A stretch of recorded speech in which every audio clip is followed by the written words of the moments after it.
யோக புவனத்திலிருந்து டாக்டர் புவனேஸ்வரி. இது என்னோட ஸ்டூடெண்ட் லக்ஷ்மி. இப்போ வரது கோடை காலம். கோடை காலத்தில் நம்மளுடைய உடலை இளைக்க வைக்கிறது, அதாவது ஒபிஸாக இருக்கிறவங்க, இல்லை நான் இவ்வளோ நாள் எந்த ஆசனங்களோ உடற்பயிற்சியோ எதுவுமே பண்ணலை, இப்போ நான் பண்ணணும்னு நினைக்கிறேன், இல்லை நான் சோம்பேறித்தனமாக இருக்கேன், என்னோடய உடம்புல பிளட் சர்க்குலேஷன் இன்க்ரீஸ் ஆகணும், அந்த மாதிரி நினைக்கிறவங்க எல்லாருக்குமே கோடை காலம்ங்கிறது ஒரு வரப்பிரசாதம். ஏன்னா குளிர்காலத்தில் பாடி ரொம்ப ஸ்டிஃபாக இருக்கும், நம்ம இளைக்கிறதுங்கிறது கஷ்டமாக இருக்கும், உடற்பயிற்சியும் நமக்கு கஷ்டமாக இருக்கும், ஏன்னா பாடி ஸ்டிஃபாக இருக்கும்போது குளிரில். ஆனால் கோடை காலத்தில் அதிகமாக வேர்க்கும் பொழுது நம்ம நிறைய பயிற்சிகளை பண்ண முடியும். உடம்பில் இருக்கக்கூடிய அன்வான்ட் வாட்டர், கேஸ் இது எல்லாத்தையும் வெளியில் தள்ளுறதுக்கு வெயில் நமக்கு ரொம்ப உகந்த காலம். அதனால் காலையில் எழுந்த உடனேயே குவிக்காக ஒரு 5 to 8 மினிட்ஸு ஒரு பயிற்சி, அதாவது 10 மினிட்ஸ்க்குள்ளே ஒரு பயிற்சியை பண்ணிவிட்டு அதுக்கப்புறம் நம்ம குளிக்க போனோம்னா நாள் ஃபுல்லாக சுறுசுறுப்பாகவும் எனர்ஜெட்டிக்காகவும் அதே சமயத்தில் டயர்டே இல்லாமலும் மைண்டு சுறுசுறுப்பாகவும் இருக்கிறதுக்கு இந்த பயிற்சிகளை இப்போ நம்ம பண்ண போகிறோம். பாருங்கள், எப்போவுமே ஒரு பயிற்சி ஆரம்பிக்கிறோம் அப்படின்னா, எந்த பயிற்சியாக இருந்தாலும் முதல்ல கை விரலில் ஆரம்பிக்கணும், இல்லைன்னா கால் விரலில் ஆரம்பிக்கணும். அதுதான் சரியான பயிற்சி. உங்களுக்கு யாராவது யோகா கிளாஸ் எடுக்கிறாங்க அப்படின்னா முதல்ல அந்த ப்ரீத்திங்கில் ஸ்டார்ட் பண்ணணும் ஃபஸ்ட்டு. அப்படி இல்லை மூச்சு பயிற்சி ப்ரீத்திங்கில் நம்ம ஸ்டார்ட் பண்ணுறோம். ஆனால் அதுக்கப்புறமா நம்ம உடற்பயிற்சி ஆரம்பிக்கும் பொழுது கை விரலில் கால் விரலில் ஆரம்பிக்கணும், அதாவது டோஸில் ஆரம்பிக்கணும். அப்படி ஆரம்பிக்கும் போது தான் சரியான அது ஒரு முழுமையான பயிற்சிக்கு அது ஒரு வழிவகுக்கும். எடுத்த உடனேயே இடுப்பை சுற்றுறது, இல்லை முட்டிக்கு, இல்லை கழுத்துக்கு, இல்லை ஷோல்டருக்கு அப்படி பண்ணவே கூடாது. ஏன்னா நான் பிஹெச்டி பண்ணதுனால பாடியோட அனட்டமி என்னெல்லாம் இருக்குது, எப்படியெல்லாம் நம்மளுடைய உடம்பு நம்ம பயிற்சி பண்ணும்பொழுது நமக்கு கோஆப்ரேட் பண்ணுது, சயின்டிஃபிக்காக நம்ம உடம்பை எப்படி அதை சரி பண்ணணும் அப்படிங்கிறதெல்லாம் சொல்லியிருக்காங்க. ஸோ அதனால தான் முதல்ல இப்போ கை பயிற்சியை பார்ப்போம். கையை முதல்ல நீங்கள் என்ன பண்ணுங்கள், நல்லா ஷேக் பண்ணுங்கள். எவ்வளோக்கு எவ்வளோ ஷேக் பண்ணுறீங்களோ அவ்வளோக்கு அவ்வளோ ஃபிங்கர்ஸ்க்கு நிறைய பிளட் சர்க்குலேஷன் போகும். இது எத்தனை முறை? ஒரு 10 டைம்ஸ் பண்ணலாம். ஓகேங்களா? அடுத்தது இந்த விரல்களுக்கு நல்ல ஒரு ஸ்டிஃப்னஸ் கொடுக்கணும். இப்படி நல்லா அப்படி கையை நல்லா சுற்றுற மாதிரி நல்ல ஒரு ஸ்டிஃப்னஸ் கொடுக்கணும். ஸ்டிஃப்னஸ் கொடுக்க பார்த்திங்கன்னா நம்மளோட விரலில் இருக்கக்கூடிய ஜாயின்ஸுக்கெல்லாம் பயங்கர பிளட் சர்க்குலேஷன் போகும். அதுக்கப்புறம் கையை தம்பை உள்ளே வச்சு மூடணும், அதுக்கப்புறம் வெளியில் வச்சு ஃபிஸ்ட் அப்படின்னு சொல்லுவோம். நம்ம கையை நல்லா அப்படி டைட்டாக மூடிட்டு திருப்பி ஓப்பன் பண்ணுறது. ஓப்பன் பண்ணும்போது கை விரல்களை நல்லா ஓப்பன் பண்ணிக்கோங்க, அப்புறம் க்ளோஸ் பண்ணுங்கள். இந்த மாதிரி பண்ணும்போது உங்கள் கை விரல்கள் எல்லாத்துக்கும் பிளட் சர்க்குலேஷன் போகிறதுக்கு ஈஸியாக இருக்கும். அடுத்தது கையை நல்லா ஃப்ரண்ட்டில் வச்சுக்கிட்டு நல்லா ரொட்டேட் பண்ணுங்கள். இந்த ரிஸ்ட் இருக்கு இல்லையா, அந்த ரிஸ்ட்டை நல்லா ரொட்டேட் பண்ணணும், clockwise and anticlockwise. எத்தனை தடவை? 10 முறை கிளாக் வைஸு, 10 முறை ஆன்டி கிளாக் வைஸு, அந்த மாதிரி பண்ணுங்கள். அந்த மாதிரி பண்ணும்போது உங்களுடைய ரிஸ்ட்டுக்கு நல்ல பிளட் சர்க்குலேஷன் போகும்.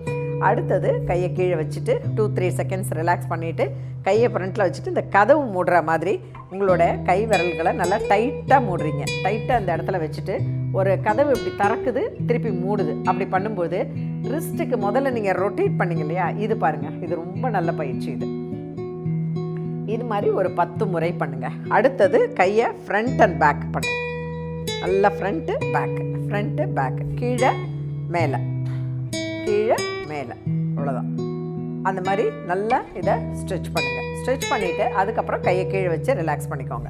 அவ்வளோதான். இப்போ நீங்கள் என்ன பண்ணுறீங்கன்னா நேராக கையை நமஸ்கார் முத்ரா மாதிரி வச்சுக்கோங்க. நமஸ்கார் முத்ரா மாதிரி வச்சுட்டு இந்த இடத்துக்கு ஒரு ஸ்ட்ரெச்சு கொடுங்க.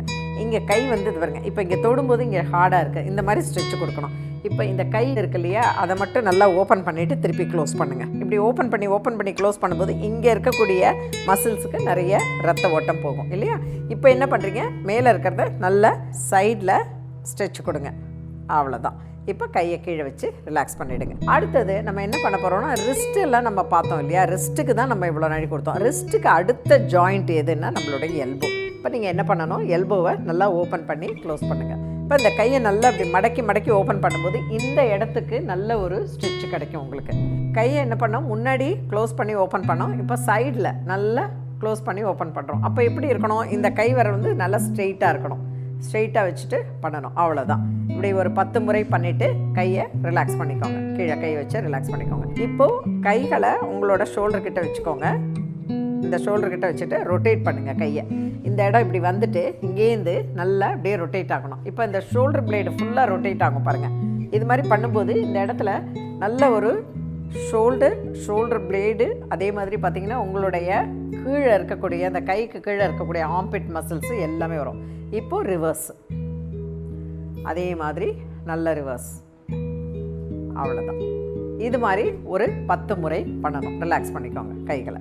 அவ்வளோதான். இப்போது பார்த்தீங்கன்னா இவங்களுடைய ஷோல்டர் அண்ட் ஷோல்டர் பிளேட்ஸு இது எல்லாத்துக்குமே நல்ல ஒரு ஸ்ட்ரெச் கிடச்சிது. கை ஜாயிண்ட் எடுத்தோம் இல்லையா, அதாவது விரலுக்கு அப்புறம் ரிஸ்ட்டுக்கு அப்புறம் இங்கே எல்போக்கு அப்புறம் நம்ம என்ன பண்ண போகிறோம், ஷோல்டர். இந்த ஷோல்டர் எப்படி பண்ண போகிறோம் அப்படின்னா ஃபஸ்ட்டு கிளாக் வைஸு. அவ்வளோதான். இது மாதிரி கிளாக் வைஸு ஒரு 5 டைம்ஸு நல்ல ஒரு பெரிய ரவுண்டு பண்ணிவிட்டு அதே மாதிரி ரிவர்ஸ், அதை அப்படியே ரிவர்ஸ் பண்ணுமா, அப்படியே ஃபுல் ரிவர்ஸ். அவ்வளோதான். இதை அப்படியே ஃபுல் ரிவர்ஸ் பண்ணிவிட்டு 5 டைம்ஸ் பண்ணிவிட்டு அதுக்கப்புறம் இந்த கையை வச்சுட்டு இந்த கை ஃபஸ்ட்டு கிளாக் வைஸ் பண்ணுறோம். ஸோ இது மாதிரி நல்லா 5 டைம்ஸு கிளாக் வைஸ் பண்ணிவிட்டு அதுக்கப்புறம் ஆன்டி கிளாக் வைஸு நல்ல ரிவர்ஸில் போயிட்டு அவ்வளோதான் ஃபுல் செட்டு அது பண்ணிடுறோம். அவ்வளோதான், முடிஞ்சிடுச்சு. இப்போ என்ன பண்ணிட்டாங்க, விரல்களில் ஆரம்பித்து ஷோல்டர் வரைக்கும் பண்ணியாச்சு. பட் இந்த ஷோல்டர் பிளேடு இருக்கு இல்லையா, அதுக்கு ஒரு ஸ்ட்ரெச்சு கொடுக்கணும் இல்லையா. கையை இடுப்பில் வச்சுக்கோங்க. கையை இடுப்பில் வச்சுட்டு இந்த ஷோல்டர் பிளேடை மட்டும் அப்படியே ரொட்டேட் பண்ணணும். நல்லா 5 டைம்ஸ் நல்லா ரொட்டேட் பண்ணிவிட்டு அதுக்கப்புறம் reverse. First clockwise anticlockwise anticlockwise clockwise எப்படி வேணாலும் பண்ணலாம். ஒரு 5 டைம்ஸ் பண்ணிவிட்டு நல்லா ரொட்டேட் பண்ணும்போது இங்கே இருக்கக்கூடிய கால்விகுலர் போனுக்கு எல்லாருக்குமே நல்ல ஒரு ஸ்ட்ரெச் கிடைக்கும். நல்ல பிளட் சர்க்குலேஷன் இன்க்ரீஸ் ஆகும். ஃப்ரோசன் ஷோல்டர் வராது. ஷோல்டர் உங்களுக்கு வலி இருக்காது. இப்போது அப் அண்ட் டவுன் அதே மாதிரி இடுப்பில் கை வச்சுட்டு இந்த ஷோல்டரை நல்லா தூக்கிட்டு டவுன். இது மாதிரி பண்ணும்போது இந்த ஆம்பிட்டுக்கு இந்த ஷோல்டருக்கெல்லாம் நல்ல லூப்ரிகேஷன் இருக்கும். நிறைய பேருக்கு பார்த்திங்கன்னா வயசான ஷர்ட்டை போட முடியாது, ப்ளவுஸ் போட முடியாது, பின்னாடியே பிரேசியர் இன்னர் போட்டோம்னா அதோட கொக்கி போட முடியாது, தலை வார முடியாது, அந்த மாதிரி இருக்கும். ஏன்னா இந்த மாதிரி எந்த பயிற்சியுமே பண்ணாமல் இவ்வளோ தூரத்துக்கு தான் நம்ம கைகளை எல்லாம் பண்ணுறோம், சமைக்கிறோம், கொள்கிறோம். கையை பின்னாடி எடுத்துகிட்டு போகிறது கிடையாது. அதனால் இந்த இடம் ஃப்ரோசன் ஆகிடும். இது ரொம்ப ரொம்ப இம்பார்ட்டண்ட்டு. இந்த ஷோல்டர் பிளேடை நல்லா ரொட்டேட் பண்ணி clockwise anticlockwise then up and down பண்ணுறது. ஓகேவா? இப்போது நம்ம ஷோல்டர் பார்த்துட்டோம், கைகள் பார்த்துட்டோம், ஷோல்டர் பிளேடு பார்த்துட்டோம். அடுத்த ஜாயிண்ட் எதுன்னா இடுப்பு. இப்போ இடுப்பை ரொட்டேட் பண்ண போகிறாங்க. பண்ணுங்கள். 5 டைம்ஸ் நல்லா கிளாக் வைஸ் இடுப்பை பண்ணுங்கள். அதே மாதிரி ஆன்டி கிளாக் வைஸ் ரிவர்ஸ்.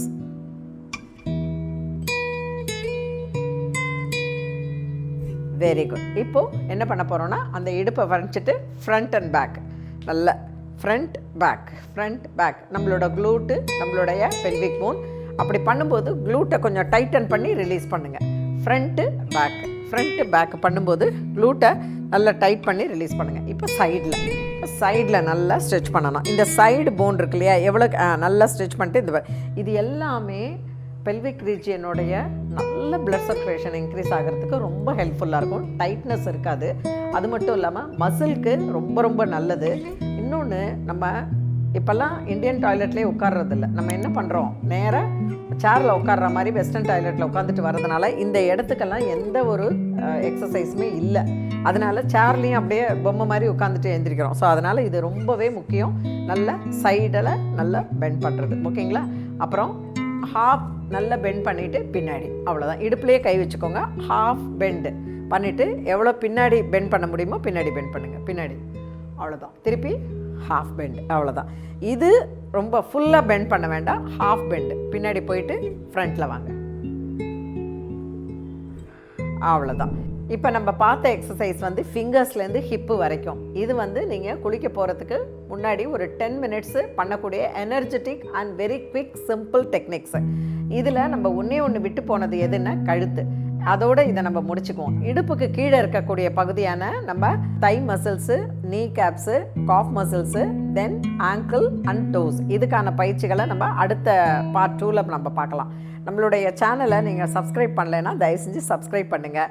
அதே மாதிரி குயிக்காக சோம்பேறித்தனமாக பண்ண முடியல, எக்ஸசைஸ் பண்ணுறதுக்கு நேரமே இல்லைன்னு சொல்கிற உங்கள் ஃப்ரெண்ட்ஸுக்கோ உங்கள் சிப்ளிங்ஸுக்கோ ரிலேட்டிவ்ஸ்க்கோ இதை நீங்கள் ஷேர் பண்ணுங்கள். இதை ஏன்னா 10 மினிட்ஸ் குவிக்கு தான். ஸோ அந்த பார்ட்டை நம்ம செகண்ட் பார்ட்டில் நம்ம பார்க்க போகிறோம். இடுப்புலேருந்து டோஸ் வரைக்கும் இருக்கக்கூடிய அந்த பயிற்சிகளை. இப்போது நம்ம எல்லாம் முடிச்சிட்டோம். நெக்கு மட்டும்தான் நம்ம மிஸ் பண்ணியிருக்கோம். இப்போ நெக்கு பண்ண போகிறோம். நெக்கு பண்ணுங்கள். நல்லா தலையை திருப்பி ரைட் சைடு பார்க்கணும். அதே மாதிரி லெஃப்ட்டு நல்லா இந்த இப்படி பார்க்கும்போது எவ்வளோ தூரம் திருப்ப முடியுமா, இந்த இடத்துல இந்த டென்ஷன் தெரியணும் நமக்கு. எத்தனை முறை right side 5 times, left side 5 times பார்க்க போகிறோம். நம்ம நல்லா அப்படி ஸ்ட்ரெச் பண்ணிவிட்டு திருப்பி பண்ண போகிறோம். 5 டைம்ஸ் பண்ண போகிறோம். Right 5 times, left 5 times. இப்போது அடுத்தது நேராக வச்சுட்டு தலையை நல்லா மேலே நல்லா ஸ்ட்ரெச் பண்ணணும். மேலே பண்ணும்போது இந்த தைராய்டு கிளாண்ட் இருக்கக்கூடிய இந்த பகுதிக்கு நல்ல ஸ்ட்ரெச், த்ரோட் வந்து நல்லா ஸ்ட்ரெச் ஆகணும். அப்போது சின் டு த செஸ்ட், இப்போ சின் வந்து செஸ்ட்டுக்கிட்ட வரணும், திருப்பி நல்லா மேலே வரணும். இது எத்தனை முறை? ஒரு 5 முறை இதை வந்து மேலேயும் கீழேயும் பண்ணணும். அடுத்தது சைடில் பண்ண போகிறோம். இப்போ என்ன பண்ண போகிறோன்னா நேராக வச்சுட்டு சைடில், இந்த சைடில் வாங்கும்போது இந்த இடத்துல ஸ்ட்ரெச்சு தெரியணும் நமக்கு. அதே மாதிரி லெஃப்ட்டு நல்ல ஸ்ட்ரெச், ரைட்டு லெஃப்ட்டு நல்லா ஸ்ட்ரெச் பண்ண போகிறோம். அவ்வளோதான். இந்த ஸ்ட்ரெச், இந்த 3 ஸ்ட்ரெச் பண்ணிவிட்டு இப்போ ரொட்டேட் பண்ண போகிறோம். நெக்கை ஸ்லோவாக மெதுவாக ரொட்டேட் பண்ணுங்கள். 5 times clockwise, 5 times anticlockwise. யாரெல்லாம் இதை பண்ணக்கூடாதுன்னா வெர்டிகோ ப்ராப்ளம் இருக்கிறவங்க, பிபி இருக்கிறவங்க, மற்றபடி ப்ரெக்னென்ட் கேர்ள்ஸு தாராளமாக இதை பண்ணலாம். பட்டு உங்கள் யோகா டீச்சர்கிட்ட நீங்கள் எப்படி எக்ஸசைஸ் பண்ணும்போது பண்ணுங்கள், நீங்களாக பண்ணாதீங்க, டக்குன்னு எங்கேயாவது சுளுக்கு வந்துடும். So vertigo problem, BP problem, neck pain இருக்கிறவங்க, அப்பர் நெக் பெயின் இருக்கிறவங்க தயவு செஞ்சு இதை பண்ணாதீங்க. அதாவது இந்த ரொட்டேஷன் கிளாக் வைஸ் இதை பண்ணாதீங்க. சப்போஸ் நீங்கள் லைட்டாக பண்ணி பார்க்குறீங்க, உங்களுக்கு சூதிங்காக இருக்குது அப்படின்னா 3 டைம்ஸு பொறுமையாக பண்ணலாம். பட் இது காஷன் வந்து என்னென்னா, உங்களுக்கு வெர்டிகோவோ பிபியோ ஜாஸ்தி இருக்கும்போது பண்ணும்போது இன்னும் அதிகமாக வந்துடும். அதனால் அதை அவாய்ட் பண்ணிக்கிறது நல்லது. இந்த நெக் எக்ஸசைஸோடு நம்ம இதை முடிச்சிடுறோம். ஐ எக்ஸசைஸ் அப்படிங்கிறது தனியாக இருக்குது, அதை நம்ம இன்னொரு எபிசோடில் பார்க்கலாம். இப்போ நீங்கள் பார்த்தது விரல்களில் ஆரம்பித்து இடுப்பு வரைக்கும் ப்ளஸ் கழுத்து வரைக்கும் இருக்கக்கூடிய பயிற்சி 10 மினிட்ஸ். இது எல்லாமே எக்ஸ்பிளைன் பண்ண தொட்டு இந்த வீடியோ கொஞ்சம் லாங்காக இருக்கும். ஆனால் உங்களுக்கு நான் ஒரு வீடியோ போடுறேன், கரெக்டாக 10 மினிட்ஸ்க்குள்ளார இந்த எக்ஸசைஸ்லாம் எல்லாம் 10 டைம்ஸ் பண்ணால் எப்படி இருக்குது அப்படிங்கிறத நான் உங்களுக்கு இன்னொரு வீடியோ போடுறேன். நீங்கள் நம்மளுடைய சேனலை தொடர்ந்து பாருங்கள், சப்ஸ்கிரைப் பண்ணுங்கள். மீண்டும் சந்திப்போம். வணக்கம்.